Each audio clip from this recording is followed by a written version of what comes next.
বাবা সে ঠাউদার স্মৃতিটাই আনা আছে এই পল্টনে আসলে আমার দাদার পাদের গন্ধ ঘামের গন্ধে আলো পাওয়া যাবে। रुको जरा सबर करो। কি আর কব, দুঃখের কথা।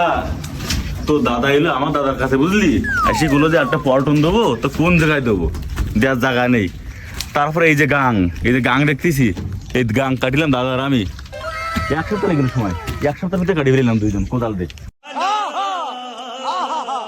কোদাল দিয়ে কাটেন তো ভালো কথা।